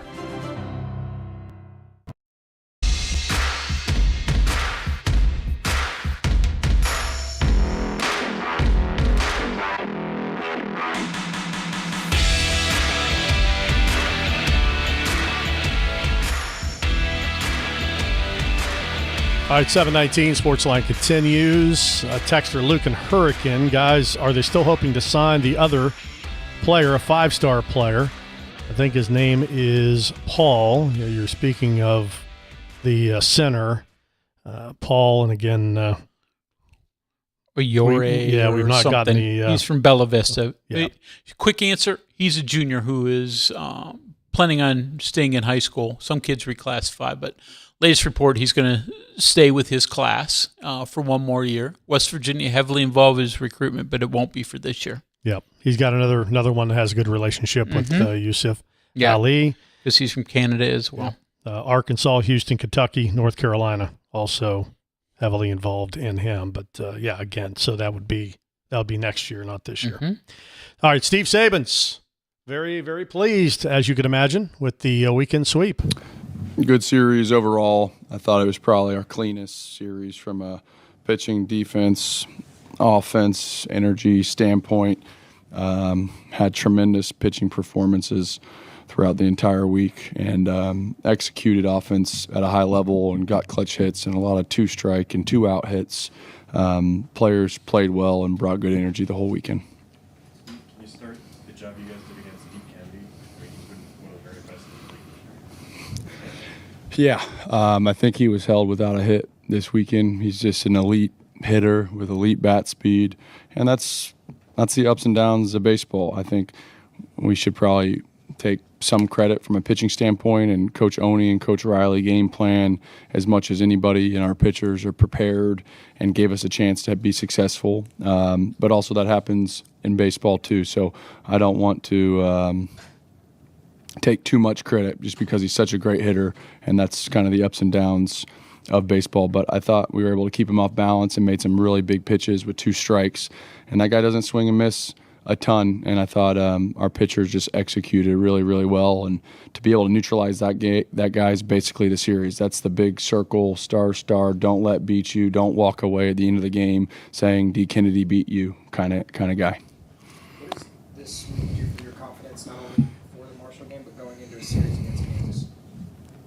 It's good. You always want to play good at the end of the year, regardless of the opponent coming up. I think you're looking for momentum. You're looking for some clearly defined roles, and you're looking for the kids to play free and aggressive and a little bit less grindy. This season for us, we've played great, inconsistently great. I think we've had lots of spurts of really good baseball, but probably not a ton of weekends like this where basically everything went our way. We threw a ton of strikes. We didn't use a lot of the bullpen. It was a smoother 3-game set than what we've had. We've battled and fought and grinded out series and fell behind 0-1, and the whole season's been a little bit of a boxing match in a good way. I think our players are prepared, but at a certain point you do want to catch momentum and get hot and put some people away, and that's what we were able to do this weekend. Was this your plan for the way you wanted to use Reese, or were you thinking about holding him out this weekend, and what does this do from looking ahead the last couple of weeks? No, we would have used Reese twice this weekend if we needed to. We would have used him 3 times this weekend if we needed to. He was definitely full go, ready to pitch. We just got such good pitching performances. He's kind of like the safety net to some extent. You feel like if Reese is in the game, he's going to manage the game, throw strikes, be able to clip off innings, get outs. And so you don't always want to use that bullet too early. But when you had the performances that we did this weekend, his opportunities just didn't come. So from my perspective, we didn't use Reese very much and should be really well rested going into the week. Gavin and Sean going deep for a second day in a row. Just are you seeing those guys just take better swings, or is it kind of like what we were talking about earlier this week? Just you've barreled up these balls so many times, and now they're finally starting to go where you expect them to go. Yeah, I think usually homers come in clumps. Home runs just come in bunches where guys start seeing the ball and the flight of the ball changes a little bit. Kelly's had maybe more productive offensive series this year. He had a few more strikeouts, but then he had a couple really big swings of the bat. Same with Sean. They weren't like on fire, but hit home runs. And that's what good hitters do. They just like keep coming and they find ways to produce. And I wouldn't be surprised because we have some power on the team, but haven't hit a lot of home runs this year. It's not a all or nothing kind of team, certainly, but just the number of home runs that we've hit is probably less than the power that we actually have. So it wouldn't surprise me to see a little bit more of those down the stretch here. Steve, when Dawson was trouble locating in the third inning, how valuable was it for him to get out of it? How do you kind of weigh maybe making a move to the pen there, not sure if the guy's going to find it, versus keeping him in there and letting him try to fight through it? Yeah. He did a nice job striking out the final batter in the third with bases loaded and kind of got over that because that looked like the chance that he had an opportunity to not finish or fold or not complete that inning, right? It could have got a little bit out of hand. And he found it after, I think it was it 2 walks and a hit by pitch that inning? And so you're on the edge of your seat a little bit. You're like, I don't know if he's going to find it. It felt like the tempo and the body language is a little bit in overdrive, like he was seeing red versus kind of, being able to reset and make a pitch. But then he did in the biggest moment. So that was huge for us. We were able to get him through the fourth, which was really good. In my mind, at that point, he had done his job. I said it was kind of interesting going into today's game. We've never been in this situation, 3 pitchers through 2 games. And so the bullpen for us has been excellent. And you have Estridge, and you have Saragow, and you have Bassinger, and you had McDougal, and then a whole bunch of other guys. But we felt like those were the right guys for today. So when you get through 4, it's like this luxury to have that bullpen, but that means that Dawson's leash is probably pretty short. So if it was a different Sunday and those guys had thrown and they were worn down, you probably roll out Dawson for the 5th and the 6th. But we felt like Dawson had done a great job. 4 innings, 2 hits, 1 run. And if you told me that we had the lead after 4 with that bullpen left, I'd probably take it every day of the week. And so that was the decision, but not necessarily an easy one for me. Didn't see a lot of Saragow until late or the last couple of weeks. What did you like from him in the bullpen? I've really liked more of when he's gotten in the game, which has been kind of limited throughout this year, the competitiveness. So, like, it's aggressive and mean, and he has a ton of confidence in there and kind of brings a little bit of an edge to our team. And he probably hasn't been in the game more because you don't see that in the bullpen. So the stuff clicks down a little bit in the bullpen, and you don't see the edge and the fight in the bullpen setting or in the scrimmage setting. He's a guy that kind of like elevates to the game. And so every time we've put him in the game, he's been pretty damn good.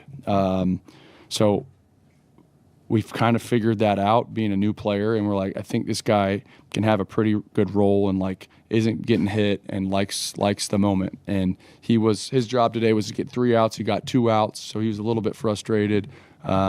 But he'll keep getting better. He hasn't been on the mound a ton. I don't know how many innings he had, but it's definitely under 10.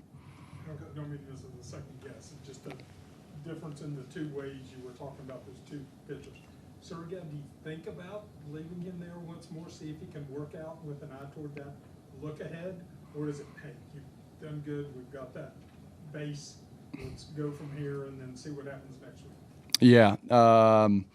So 9 hole hadn't been super productive for them, and then 1, 2, 3 was over 200-point difference, righty versus left-handed matchup. So Serg was the right guy as far as the matchup goes, and we felt like he throws strikes. So if he could have gotten through that, I think that would have been the completion of 5 innings. And so the thought was Bassinger, Estridge, and McDougal for 4 innings. Last week, Bassinger threw 4 innings by himself, so we felt comfortable. We're like, between those 3 guys, to be able to clip off 4 innings with a lead, we felt good about it, where Josh hasn't been stretched yet. So usually my philosophy is more like we can let those experiments happen naturally. When you're out of pitching and it's like the guy's going good and we don't love what's in the bullpen left, it's like, let him go back out there, right? And so don't usually force those, because when you look back and you're like, well, I thought Saragow could go 3. Well, why'd you think that? he's only gone one the entire year. It's like, I just thought it. You know what I mean? So it's like you try to let those things happen, like you let the situation dictate it when it's necessary. Or you have 3 more left-handed hitters coming up that stink against left-handed pitching, and you're like, all right, this is a position for him to be successful. Let's roll the dice there. So that's more of the thought. The last few years, a lot's been made about some of the D2 guys gyms you've been able to find from smaller schools. A lot of those have been pitchers. Where does Schoenfeld fit in the ranks of finding D2 guys to make an impact? It's got to be 1A, 1B, 1C, right? You're talking about a 3-hole hitter that's hitting 400 playing center field every day. And as far as when you think of Mountaineer baseball this year, he's got to be on the top 3 or 4 guys, right? Just like the grit, the competitiveness, the eyes, the look, the intensity. Like, he's got to be on the Mount Rushmore of the 2026 crew. And so pretty incredible. I don't know that we've recruited another D2 hitter. He was on the Mount Rushmore of last year's team. Yes. Yeah, Charleston guy. Yeah, so both those guys, incredible. Paul's just been so good. He was the best hitter this weekend for us, without a doubt. There was the guy that works with USA Baseball today, selects the teams for USA Baseball, Eric Campbell. He's a friend of mine, good dude, baseball hardo. He just said every time I turn on a game, like, Paul Schoenfeld's the best hitter. Is he one of the best hitters on the team? Like, for sure, definitely. Just kind of under the radar. Senior that transferred here from Colorado Mesa. Nobody knew his name or where that school was until he got here, right? So, yeah, he's definitely as good as anyone. When you are judging D2 guys, whether it be a hitter or a pitcher, are there different gauges you use on whether or not they can play at this next level? Is it different for a D2 hitter to come here as opposed to a D2 pitcher? Yeah, I think with the pitching side, you're usually a little bit more on the projection side. Like, what is this guy going to be? Whereas the hitter, it better be elite numbers, elite stuff. Coach Rasinger was the reason that Paul Schoenfeld's here. So his time at Air Force, had connections in Colorado, knew those coaches, knew that he was graduating from that school, and then it came down to makeup. The hitting side, like, if you have any weakness mentally and you can't handle the ups and downs, and then you go from that level pitching, which is not comparable, it's just not even close to what we do, the trajectory of that hitter going from there to here would be a massive decrease in production. And Paul's probably hitting as good in the Big 12 as when he was at Colorado Mesa, which is just unheard of. And so, like, it takes a really special mentality to be like, yeah, I'm the man. It doesn't matter. Put me with the Yankees, the Mountaineers, or the Colorado Mesa whatevers.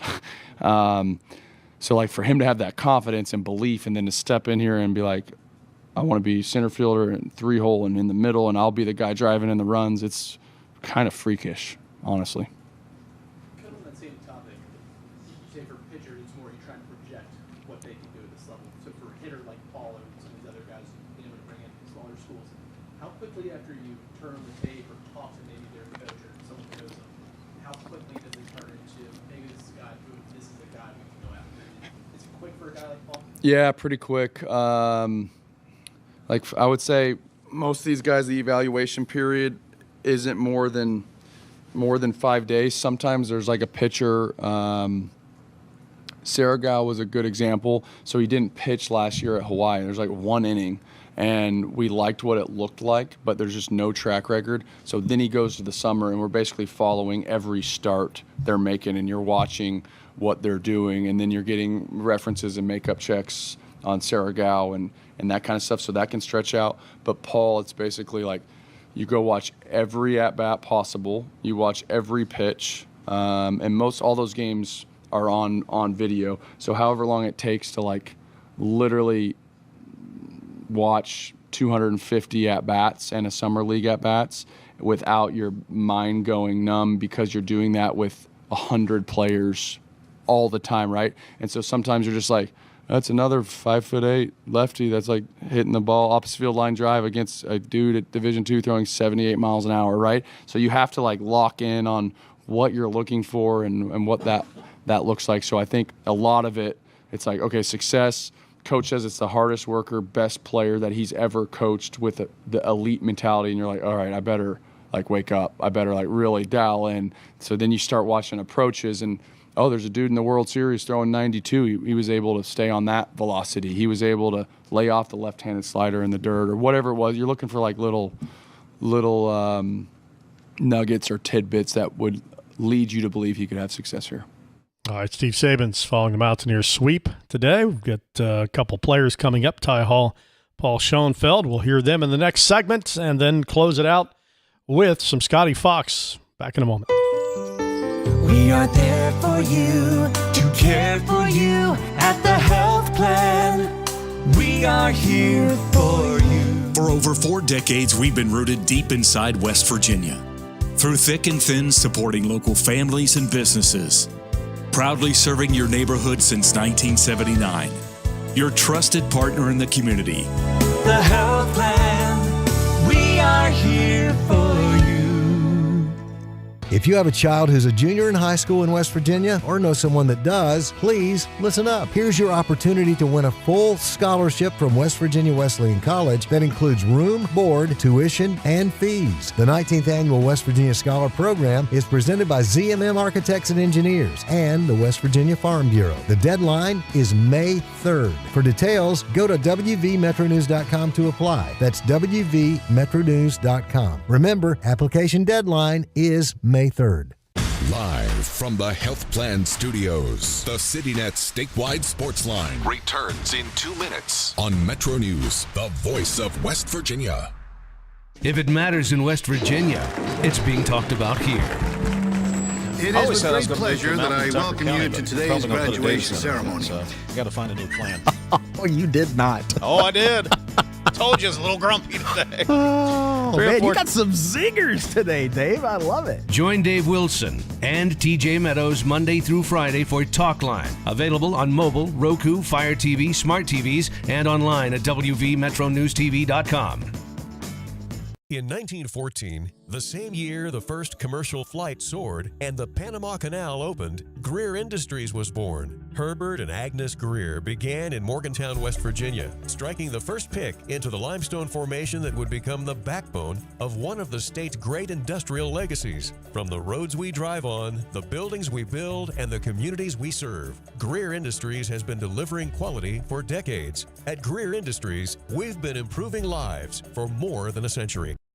Leading the efforts to build a stronger West Virginia, the High Technology Foundation has a proven plan to strengthen and diversify our state's economy. The I-79 Technology Park's high-capacity infrastructure continues to attract advanced federal operations that are driving economic growth. This keeps our young, educated residents in the state and brings West Virginians home. The High Technology Foundation, building a stronger West Virginia. Learn more today at wvhtf.org. We are there for you, to care for you at the health plan. We are here for you. The Health Plan proudly supports our active and healthy communities and has been your most trusted carrier for over 40 years. Log on to healthplan.org for more information. We are there for you, to care for you at the health plan. We are here for you.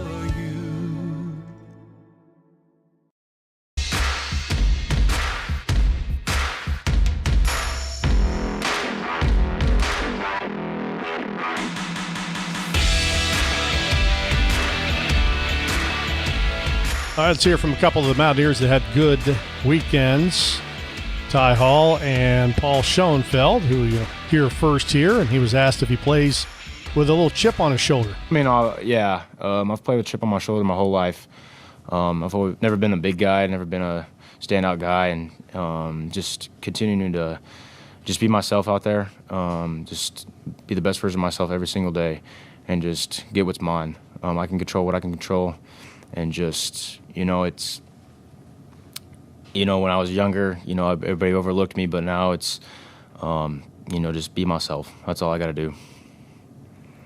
Tyrus, how much pride do you take on the defensive side of things? I take tons of pride in defense every day, even in between innings.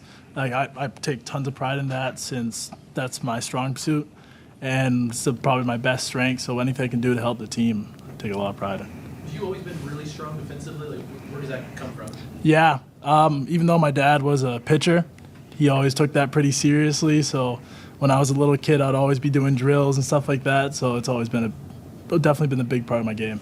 You look really comfortable. All the parts of it are really smooth. Picks, the transfers, everything. Natural, a lot of hard work. Where did all that come from?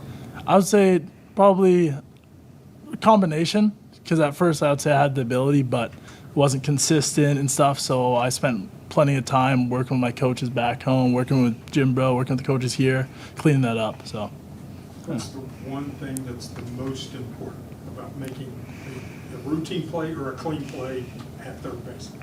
I would say watching the ball, because I feel like a big habit is getting away. You're the ball's coming here, but you got to watch into your glove. And I would say that's the biggest thing. Larry, you take us through your home run. I think was that the first pitch? Yeah. Well, I've been struggling at the plate a little bit, and it was and lefty came in. We've seen this guy before, and I was hunting something up. First pitch came in and got my head out and drove it. So. Assuming that's one of those, as soon as it hits the bat, you just know. Yeah, no, 100%. I got a little sketched out with the left wall there. I didn't know at first, but it eventually got out. Paul, when you made the jump from the D2 to here, was there a moment for you, like when maybe it was even like a ball or something, where, I can play here at this level? Was there a moment like that? Yeah, I've always had confidence in myself, and in the fall, it was a really big learning curve. We played Wake Forest, and I was 0 for 7 with 4 strikeouts. And I remember getting on that bus and telling my dad, it's like, I got to go to work. I got to really grind it in the wintertime, and I wanted to, start for this team. And I had to put in the work and get better, because this team is unbelievable. We have guys on the bench that are unbelievable. And, it takes a special person, and we have a great 9. So it's an honor to wear this jersey. So, were you aware of Coach Saban's, even the last few years, has had some success with D2 guys and bringing them up? Were you aware of that at all, or maybe that was his recruiting pitch? Yeah. I mean, Griffin Kern, he was a D2 guy. I've only heard pitchers, but there's talent there too. The trend here. Yeah, a little bit. Yeah. I mean, obviously you see Chanson go crazy yesterday. Dawson threw really well today. Korn. I mean, we have guys, and everybody's gotten better too. During fall, everybody's working on their craft and grinding, and they want to play. So yeah. For both of you guys, Paul, if you want to start, we were talking with Steve throughout this weekend of the last couple of weeks, you guys have been barreling balls that just go right to the fielders, going where they shouldn't be. Right. This weekend, they're finding holes. They're going over the fence, whatever it may be. Weight off your own shoulders a little bit as a lineup, just to see those finally fall through and go over the fence a little bit? Yeah, absolutely. Going up to the plate, and trusting yourself and having the approach and sticking with the approach is the biggest thing. And so when you're barreling and getting out, Matty Ice, great example. That kid, I think he's lined out the most in Division I. And so just trusting your process and continuing to stick with it and not get too down on yourself. Yeah, I'd definitely say, we've been barreling the ball a lot, and it's, just sticking with your approach and doing what you continue to do, because eventually it is baseball. You got to drop eventually, so, yeah. Paul, everybody says, hey, I got to go to work. I've got to work hard. And everybody has those goals. But not everybody can do that. At some point, a lot of people reach their level. Is that a thought that goes through, or are there specific things that you realized after some of those fall at bats where you said, I think I can get better at this if I just work on these items? And what were a couple of them? Yeah, it always starts in the cages and working with Jim Bro and having managers like Bubba just feed a machine for you. And so big shout out to those guys just for continuing. I'll shoot them a text and it's like, hey, can we go work on this? Can we go work on off speed? Can we go work on driving the ball the other way? And so it all starts in the fall and just and just really working on your swing, working on your craft. And it's all behind the scenes. People don't see how much work you put in, and people could say, I put in so much work, but at the end of the day, it's just you worry about yourself and do what you need to do to get better for this team. All right, there is Paul Schoenfeld, Ty Hall, Mountaineer baseball team. 31 wins on the season. Big 12 sweep of Kansas State. Marshall Tuesday night down in Charleston. We'll take a break. Scotty Fox from Three Guys. We'll listen to just a little snippet to close us out when we come back. We are there for you, to care for you at the health plan. We are here for you. For over 4 decades, we've been rooted deep inside West Virginia. Through thick and thin, supporting local families and businesses. Proudly serving your neighborhood since 1979. Your trusted partner in the community. The health plan. We are here for you. I'm Sergeant R.A. Marsh. And this is Trooper Goodman with the West Virginia State Police. When working traffic across West Virginia, responding to crashes involving death or injury is the toughest part of our job. Around here, we're experts at survival, so we know the importance of buckling up. When you don't buckle up, you increase your risk of dying in a crash. Why do we enforce seatbelt laws? It's not about writing tickets, it's about saving lives. Come on, West Virginia, we can do this. Please, always buckle up. A message from the West Virginia Governor's Highway Safety Program. Live from the Health Plan Studios, the CityNet statewide Sportsline returns in 2 minutes on MetroNews, the voice of West Virginia. You know CityNet is West Virginia's leading technology company. Whether we're managing IT infrastructures, protecting the critical data and networks of our region's businesses, or providing fiber broadband, TV, and phone services, we are your go-to experts. We're also a strong partner in the communities in which we serve.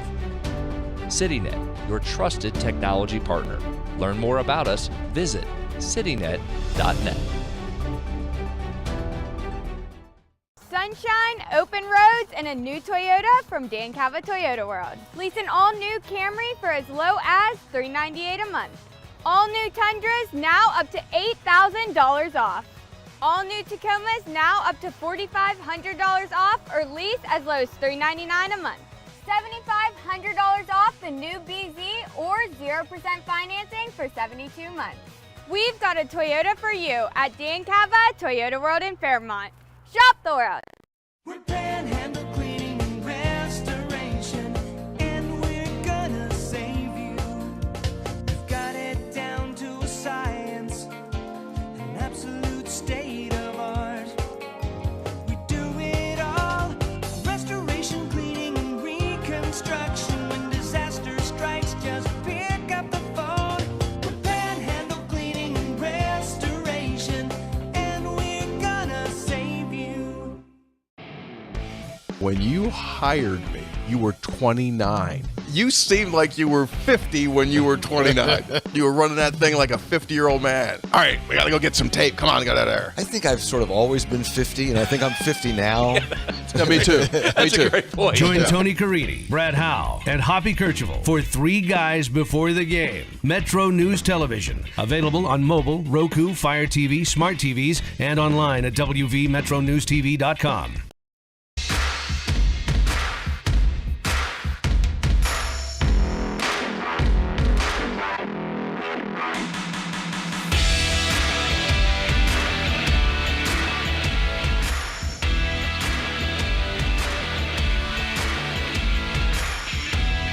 All right, Scotty Fox dropped by Three Guys Before the Game last week. About an hour and 20 minutes he spent with Hoppy, Brad, and Tony. Let's listen into just a short segment here to close out the show. Welcome. Baseball up till when?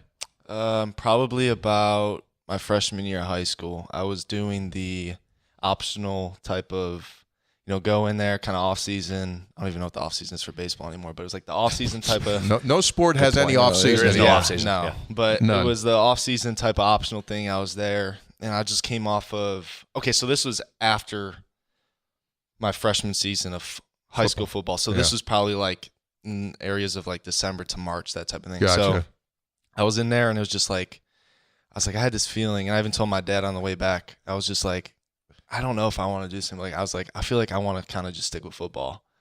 And he was like, you know, it's totally up to you, like your decision. Like we're gonna whatever you want to do. Like if you think you can go farther in football, I think so. And this was after I played a little bit my freshman year in high school, right? Because our quarterback got hurt, so I got in and played a little bit then, and then kind of did well.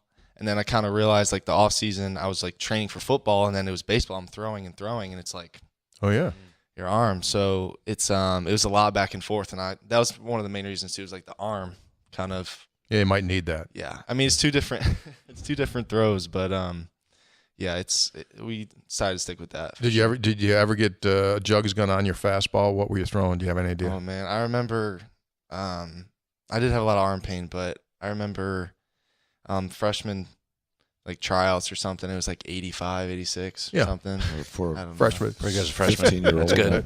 That was headed to 90 plus. Yeah, you're gonna be a plus 90 guy. Yeah, that would work. That would work. That's the last thing I remember. Tell me about Scotty Fox Sr.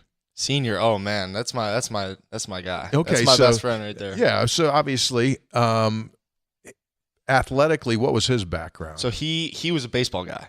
So that's why I felt like a little bit compelled. Baseball too. Yeah. So he went to Mentor High School, same where I was from. Grew up there. Went to college. So he's going to go to Savannah State in Georgia for baseball. And I believe something happened with his arm there, blew it out. So it was so hard. It was pretty hard there. And then went to, after that, I forgot how long he was there for, but he played there for a little bit. And then after that, came back home, did finish up his community college. And then, now he's working at Progressive. Yeah. So interesting. So there had to be some pressure on you going to the same high school as your dad with the same name. It's not like you were, right? It wasn't like he was Bobby Fox. I mean, he was. It's the second coming of Scotty Fox Sr. Jr. Did you sense that at all? Well, you know what's funny is that he had some of the teachers that I had. Yeah, so that they were happens. like, we knew your dad, and it was like the older teachers was like, yeah, like we had you. So. Is that a good we knew your dad? Because that can go two ways. Sometimes it helps you along. Yeah, we knew your dad. Is that in good connotation or? Yeah, I mean, it went either both ways, sometimes, but it was pretty funny. Did he football there or just baseball there? He was more of a baseball guy there. Baseball. Yeah. Well, at least you didn't have that stress. Like if he was a quarterback and they're like, not as good as his dad, or he's better than his dad, then you get all that little. But he understands though, like the whole, the mental aspect of the game, especially pitchers, very mentally demanding too. Out there. He was telling me stories about when he would pitch, and he's helped me a lot through everything. Like I wouldn't be where I am without him. Like he seriously, he really got me to where I am, because he understands it too with his arm and the arm care and all that. And without him, like my arm probably would have been shot. So, see, there's a new term right there that you would never. Arm care. Yeah, like 20 years ago, people never, quarterbacks wouldn't even bring it up. Coaches wouldn't even bring it up. Like, now you just can't throw 1,000 balls. Guess what? Something's going to happen, right? And so now at least you have some kind of a concept as to how you keep that thing healthy. Yeah. So, I mean, even Mike Joe in the weight room, like we're constantly internal, external, bands, everything. A lot of band.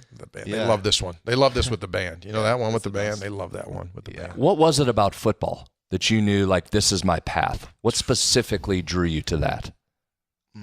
I would say, again, probably after my freshman year, I kind of played and had some success. And I remember my coach, Coach Gray from Mentor High School, saying that some colleges were interested. And I was like, oh, no way. Like, I didn't even. As a freshman? Yeah. I was 14 years old. I was so nervous. Like, coaches coming in. Like, I'm sitting in class, like, oh, man, I'm freaking out because I'm hearing college coaches coming. I'm like, holy crap. Like, yeah, I know. I'm with you. I wasn't even expecting. Like, I didn't even know what I wanted. Like, I didn't even know I want to go to college. Like, now I'm getting 14 years old. And these coaches want to come talk to me. That might be a bit much, yeah. But, yeah, it was. You weigh what when you were a freshman? What'd you weigh? Man, I was probably 150. What do you weigh right now? About like I fluctuate between 210, 215 ish. That's nice. So how did you end up here? How did I end up here? The great story. That's a good story. Go ahead. So I was getting recruited pretty heavily by Minnesota. This was like, sophomore year. Well, actually, sophomore year. This was my first Power 5 visit at the time. Right. And Coach Reagan was there. I think he's at Troy now, or maybe North Texas. Sean, yeah. Yep. So I originally committed to him. Coach Neil Brown that was that was junior year. But before then, this was my first visit, and Coach Reagan was saying, like, we would offer you right now. But I made a promise to myself that the last time I offered the quarterback, I didn't see him throw in person. And he said he gripped the ball within his palm and it wasn't coming out right. So he's like, if I come watch you throw and, spin it, like, we'll give you an offer. But so since then, that kind of gave me, like, kind of fire. So back in May of going into my junior year, I believe it was, coaches could come in and watch you throw at my high school after lifts. And he came in, saw me throw. He's like, you got an offer. And I don't know if that was my first. I think Minnesota was because I visited there. But I knew from coming here that, like, I remember driving back. I'm like, dang, like, I wish I got an offer here. Like, I love it here. That type of thing. And, yeah. You just knew. Just knew, yeah. Even my mom. Like, my mom's another big reason why I came here, too. Like, she was saying, like, just, moms know best. I'm kind of figuring that out now. But, yeah, it was, she kept telling me, like, I think, this is going to be the place for you. This is, how you fit. So trusted her, trusted my instincts, and kind of came here, and this is where we are now. It's difficult to play for a head coach that wears a vest and a tie. You know what I'm saying? Mm-hmm. I mean, you know what I mean? Well, you don't have to disrespect him. I didn't say. Well, who am I talking? I mean, I'm just saying. And I mean, all due respect. I was just thinking the great tie-in though. Lou Wendell, you can row your boat. You can row. I mean, that was the whole deal. Did Coach Fleck? Did he come in at all and make touch contact, or was he just using assistants? No, he was using assistants. But I went to go visit him a couple times, and it was just, I don't know. It was what do you mean? Just didn't feel right. Didn't feel right. Yeah. Kind of a number. Yeah, almost. Yeah. What's it like when you're high school? You're the man. You're the guy.